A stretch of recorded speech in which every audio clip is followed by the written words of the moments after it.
an action-packed evening of boxing with title fights, weird decisions, and just weird fallouts from the entire night of boxing. What's going on, guys? Welcome back to the Stay Weighted Podcast. I'm joined by my man Ray. How you doing? I'm doing alright, thank you. Yourself? Yeah, well rested. Long night of boxing without having to stay up until crazy o'clock in the morning, so I'm happy with that. That's a win. That's a win, but I had the basketball. But let's go straight into it. I'd say the weird and wonderful was the best way to describe yesterday night, and we have to start off with Okolie versus Chris Billam-Smith. Now, this had everything from point deductions, knockdowns, hugging, to erratic boxing, to borderline amateurism, and this is all coming from the champion himself. So we have to go for the ex-champion, because Chris Billam-Smith did get the victory, and we got to talk about the 112 scorecard as well later on. But from the champ himself, talk to me about Okolie. Like, what happened with him yesterday? There's this term where it says when you panic, you revert back to type. So a lot of people is like, you can polish someone. Take Wilder, for example. Wilder in his first fight with Fury is looking a bit polished to start with. And then when the fight got going, he reverted back to type. And then that type was, I'm going to go in and start swinging out with, his big looping overhand rights. For whatever reason, Lawrence Okolie revert back to type is clinching, which is the most nuts game plan, because physically you've got the capabilities to fight him at range. Like, I wouldn't even mind if it's just like you stayed far behind your jab and this didn't let him come into you, then fair enough. But it makes no sense being built like that. And it's like your thing is to clinch. It is the most confusing tactics. And I feel like CBS and McGugan were like, they're ready for it. And he played into it as well. Because don't get me wrong, there was times when I looked at it and I'm just like, I know CBS can get out this clinch if he wants. Or he can engage in this clinch if he wants. Because it's not always like inside fighting is a thing. But it's almost like when he saw that Lawrence was going in for a clinch, instead of trying to out-clinch him, he just played on it. He just said, ref, look, he's doing it again. And I can't blame him because, it was just weird. And he had good timing as well. When he was coming into the clinch, he'll just clip Lawrence. And that's how he got the first knockdown. But I feel like what it showed was Lawrence panicked and revert back to type. And then, unfortunately, his type is clinching. I was just going to say, like, there was a level of where you get the boxing clinching, and then it just transitioned to a level of awkwardness where you're like, what are we Man watching? was going for takedowns. That was crazy. I was like, man was looking like it was a Greco-Roman wrestler, bro. I was like, this is meant to be the highest level of cruiserweight boxing, and we're getting this, and it just didn't look bad. Did we see basically Okolie go into full panic mode in this particular fight? I think, yes.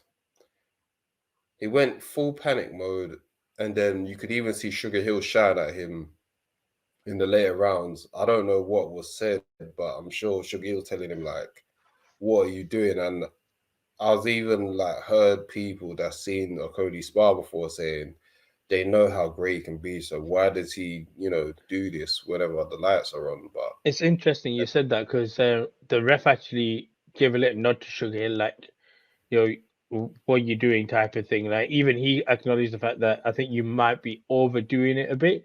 But talking about the ref itself, were the point deductions warranted for you? Because there was two point deductions. Yeah. Did you feel like, okay, Okolie pushed the limit a bit too much where he warranted both point deductions in this fight? Yes, only because it got excessive. So it's different. Sometimes where it's just like you got to play into it, where you maybe let off a flurry and then clinch, but it's like literally Okolie would throw one punch, clinch, and it's just like you're actually giving the ref no choice. At least, because obviously there's the dark arts and B-Hop. B-Hop used to be the king of like flurry, and then he'll do just enough to like clinch and not get in trouble. But he was smart enough to know when to let go. He was smart enough to know when to engage, but he also didn't do this thing of he's gonna do that every single time. And I think with Lawrence, it was just like every single combo. Even when he hurt him, he clinched, and I'm just like, brother, you've got him. Despite getting knocked down, there was times that Lawrence could have capitalized, and the fight was still there for the taking. And he clocked CBS quite a few times, and then he would clinch after, and you're just there like, I can't even blame. Normally, I give the fighters benefit of the doubts because, like I always said, you don't know what injuries they have in training camp. But that was over the top, and the fact that a lot of professionals were even saying some of the knockdowns weren't even knockdowns. It was just because Lawrence was off balance from trying to clinch, and CBS just punched him at the right time, so it looks like a knockdown. But you're just off balance, like you're leaning in, clock him. He falls down whilst you're leaning in, and then it's kind of just like, it's not even a knockdown. Like Lawrence ain't even hurt too much. It's just the fact that you're off balance because you're looking at Bambi on ice. No disrespect. I was gonna say, I think the first knockdown, it looked like, wait a minute. Oh no, that was clean. But the second one, I hear it because. So this is what I was saying with Okolie. Like, I think it got to about round 7. He had the point deduction. He had a knockdown, and you could still make an argument that the fight was close enough that if he just boxed smart for the second half of the fight, he could turn out and win this fight. But obviously, we saw the decision went towards Chris Billam-Smith. But on Chris as well, we talk about people in their hometowns and stuff like that, and pressure getting to them. Let's talk about the challenger himself and how he just performed and how you could say he rose up to the occasion, because I don't think he would have gone into the fight expecting this particular type of fight. So looking into how he fought throughout the entire fight, how much credit do you give CBS to being able to, I guess, mature his way through the fight? From the homecoming to coming out to KO, shout at him, come on, East London, don't know, brat, all of that good stuff. And the fact that it was just a big occasion. Like your hometown in a stadium, you're the challenger. And the fact that Lawrence wasn't even meant to be your original opponent, and that is your former teammate as well, he rose up to the occasion. And the fact that, honestly, he wasn't the best fighter on the night in terms of ability. He just had that dog in him and rose to the occasion better and kept his cool better. Because there were times he was getting caught. There was times when Lawrence was getting in his own way, but you still have to capitalize on that, and he did. And full credit to him. I think, I picked him to win dinner. I said he would win. Not like this. This was a weird way. But, hopefully, but I did also mention if he wins, hopefully this gets Lawrence to, kick up again and fight in a way that's more better for him. Because funnily enough, the guy that got him to start, being a puncher more, he left. Obviously, it wasn't on bad terms or nothing, but it's just like, why would you leave the guy that got you to, your world title, the guy that got you out of your shell? And then now it's almost like there's no other coach that's able to get Lawrence away from how he fought before. But, full credit to CBS. I was saying that to a few other people as well, Boxer wins, because some people are just like, oh, but Boxer put the eggs into the basket of Lawrence. I said, no, the event is in Bournemouth. It is made for CBS. This is cult hero status. This is someone that comes from somewhere that's not known as a fight town, who's got a whole, region behind him now because of this. And in all honesty, I know that there's a rematch clause, but if I'm like Boxer, let Chris Billam-Smith have a defense before the rematch happens. I was going to say, don't go straight into it. I was going to say, we'll touch on that soon, but before I do that, the scorecards itself, 2 for me were fine because you've got the point deductions and knockdowns. We had one that ended in 112. Now, luckily enough, obviously the result went the correct way. But if we were sat here with that particular scorecard, Can you justify how this official saw this? Because I can't. To have what was it? Not even, so I'm about to say 2 knockdowns, 3 knockdowns, which automatically makes it a 10-8, yeah, and 2 points deducted, and you still have it a draw. I'm like, this is a bigger screw job than Catterall versus Josh Taylor. This is a bigger, like, what crack was you smoking in the crowd when you gave that scorecard?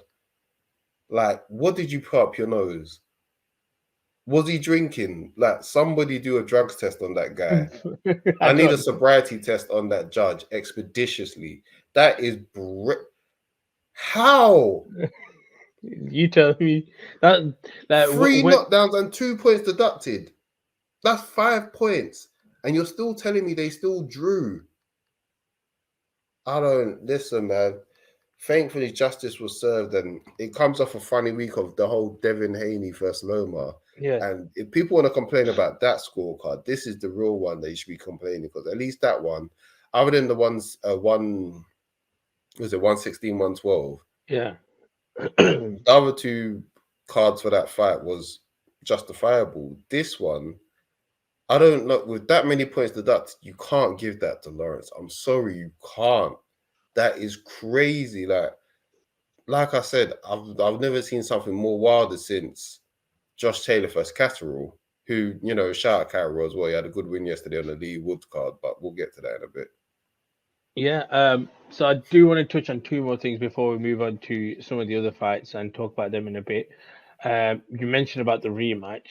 Okolie kind of just said, "Look, I'm going in for the rematch and stuff."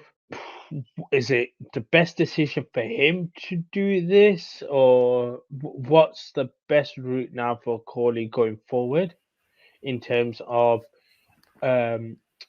chasing the belt, and also for Boxer to continue to progress CBS as a star?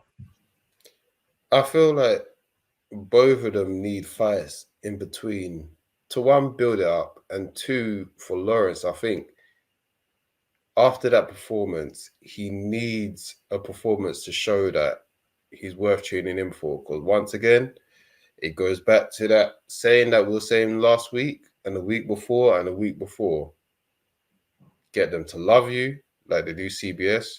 Get them to hate you like they are starting to with Devin Haney, and I love how he's playing into it. Do not get to the point where they don't care. And Lawrence with that performance is, I hate it has to be him, but he's really putting himself in that category of we do not care to watch you fight. And he needs to get, or I think he should put a win under his belt where he lets people know I can change. Or if he's going to do the rematch, take your time to sort whatever it is that you need to sort out, because I don't know if that can be sorted in a quick turnaround. Like, just that whole clinching thing, and I don't know where his head's at. And I think he needs to focus on getting his mind in the right place before anything.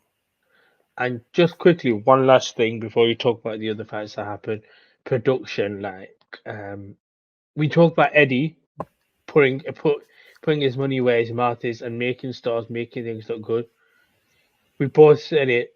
This was a proper production from boxers. They stepped it up, man. Sky Sports bought out they bought out their wallet, and then they spent a pretty penny on it. And I saw, like I said, the fact that Chris was the challenger and they had him looking the way he did, it's like him and the champion both of them had good entrances. Both of them look like stars, and that's what you want. That's an organic build, especially for CBS. That is a very organic build, and the fact that he obviously had fought Chamberlain in Bournemouth just last year in one of the other venues as well, the biggest indoor venue in Bournemouth, and he sold that out, put on a show there. He's come and done this stadium, good prices as well, put on a show there. And for me, I don't know whether they were able to get another fight in the stadium in time in regards to weather being good, because obviously it was sunny yesterday. I'm sure it must get cold when, you know, when it is, when the sun goes down, it gets very cold, and windy. especially Yeah, like Bournemouth. Oh, that breeze must have been hitting. However, I feel like if they can do one more match for Chris in Bournemouth to have a stadium fight again, that'll be epic. Because they at have this to do. point, I don't. Here's the thing. Because then, obviously, I'm sure Riakporhe is looking at this as well, thinking, rubbing his hands, and now he even. My thing is, what I feel like should happen is let Chris go fight some mandatories. Hopefully, he beats them. Riakporhe needs to go and get a belt ASAP, and then do a big unification. The unification might be able to do big at O2. O2 or Wembley. Actually, let's do Wembley because O2 have been taking a Oh, piss with their ticketing prices. yeah. I was gonna say, come Yeah, on, which one do you know what you fancy? let's do Wembley. Let's do Wembley for now. But I think they'll be able to do a big venue. They'll be able to do a very big venue by maybe this time next year if Chris can keep his belts and Riakporhe gets a championship title and brings it back to London. And I feel like they can make cruiserweight boxing great again. And I feel like whoever wins Yeah, out of that, sounding like Donald Trump a bit there. Make America great again. no, It's great again. cruiserweight great again. No, because do you know what it is? Yeah. Whoever wins out of this whole bracket of like cruiserweight stars that Boxer has can maybe, I don't know. No, I was gonna say pay-per-view star, but they can be a UK boxing star. Yeah. If Sky Sports are smart, obviously I'm sure they want to make more money, but do not make any of these fights pay-per-view. Not yet anyway. I Because hear I that. feel like they No. they can really push Chris Billam-Smith in a way that they can make him a big star if they don't drop the ball. But I also can't trust Boxer. Yeah, no, I hear that. I'm with you with basically what you said, especially the pay-per-view side of things. Don't make these guys pay-per-view yet.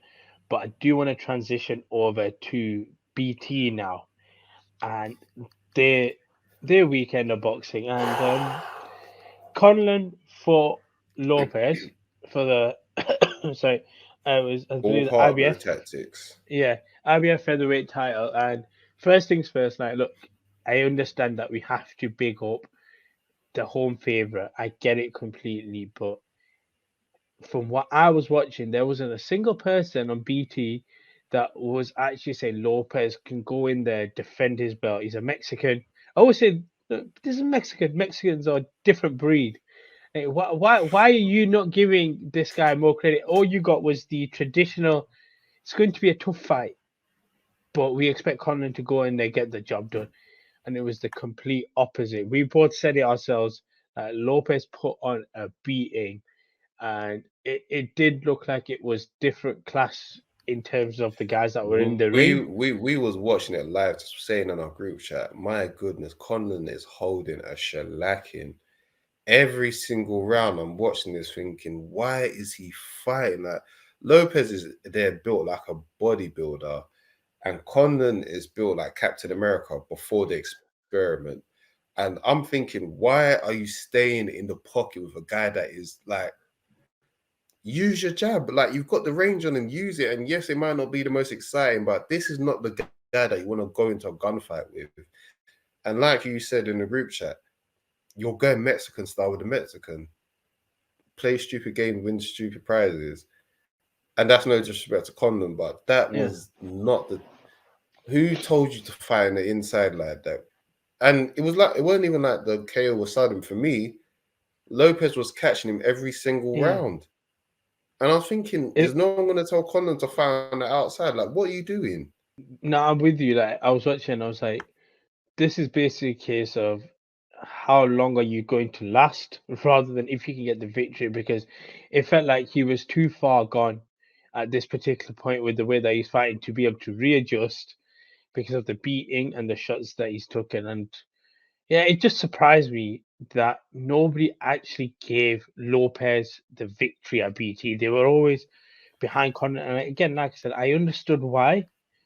But for me, when I see broadcasting teams do stuff like that, it kind of makes me look to say, what are you guys there for? If that makes sense, like I, you're meant to be there it to doesn't educate the surprise me public, at all. but it just seems like it's so one-sided. Listen, from when I used to watch HBO fights back in the day, and the same thing, I'll never forget when it was. I think there was one. What was the fight when I just put on mute and I started playing music? I remember. I think it was in uni these times, or uni or sixth form. I'm showing my age. It might have been Cotto versus Pacquiao, and I'll never forget how biased they was towards Pacquiao. And I just said, I just switched off. I just switched off. I was just like, boxing cannot get out of its own way of like just leading towards the house fire. And sometimes, don't get me wrong, sometimes I can allow human error of a bit of bias. I get it. No one's perfect.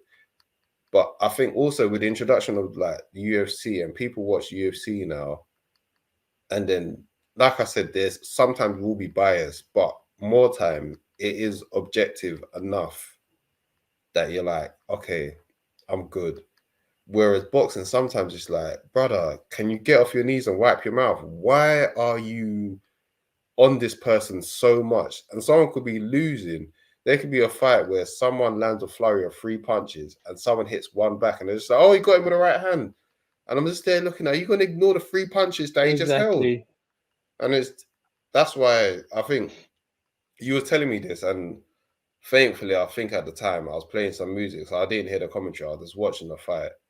So I'm just glad I didn't hear the commentary. But man, Conlan went in with the wrong game plan, and it's a shame because I really like Conlan, but I feel like, yeah, that was that knockout. The fact that as soon as that landed and his team just threw in the white towel, because they're just like, yo, this guy's got a heart. This is where I think I've even said this in the group. This is where having too much dog in you is a bad thing.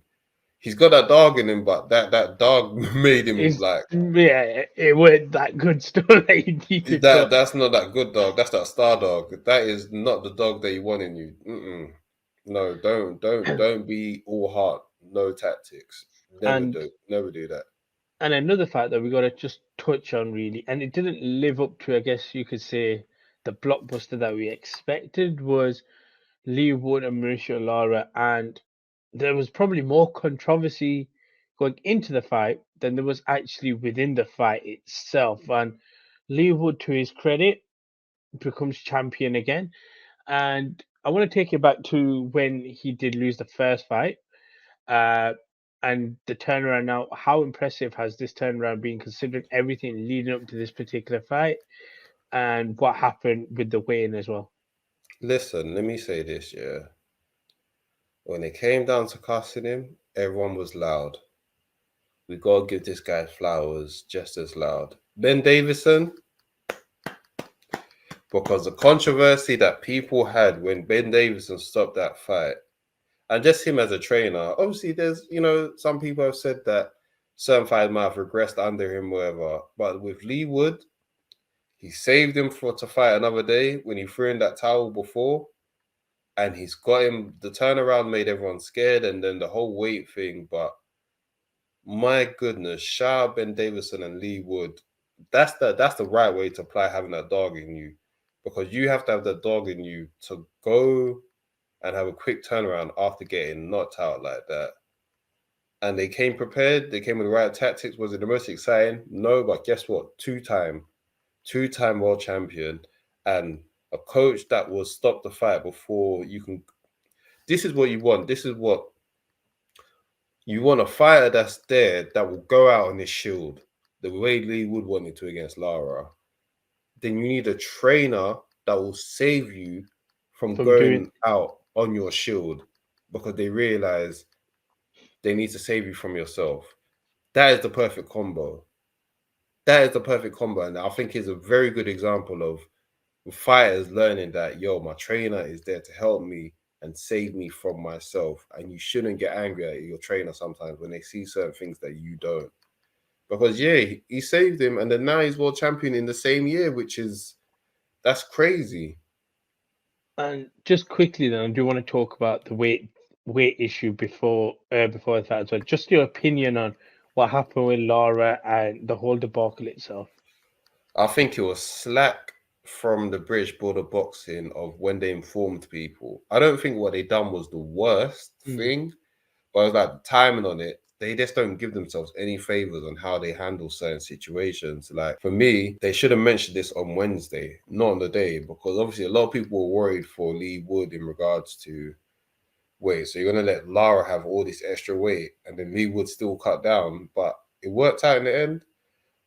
But I also think people probably presumed the same way I did that Lara was going in there with maybe extra muscle. And guess what? Maybe it was just extra weight from enjoying the spoils of victory too much. That's what a lot of people are saying. They'll think that tacos, Lara burritos, it's a vibe in Mexico. They were saying that Lara enjoyed himself a bit too much. What did Bane say to Batman in their first fight in Dark Knight Rises? I think it was just like, victory has defeated you. That's exactly what looked like happened with Lara. Like, yo, you enjoyed the spoils of victories too much, and Leigh Wood, he was waiting. I mean, look at Andy Ruiz, another guy that got an upset victory, and now he's nothing, which is cool, which is calm. My man said they outed him. They said that man's drinking lean. I said, yo, hey yo. I mean, the Andy Ruiz thing's a different vibe, but we're gonna leave that to one side. Lean, brother. You're not even writing raps to be drinking lean. Leave it out, man. But go back to Leigh Wood. Yeah, I'm happy for him because that's very daring for what he done. It's very daring to go back in there after a loss like that, to become 2-time, and I really hope he gets that fight in another cult hero status. I hope he gets that big fight in Nottingham. He wants at the City Ground, at the stadium this time, not the arena. He wants a stadium fight, and I feel like, depending on how much damage he's taken this match, I feel like a stadium fight against Warrington, potentially end of summer or early autumn, like September time, would be brilliant.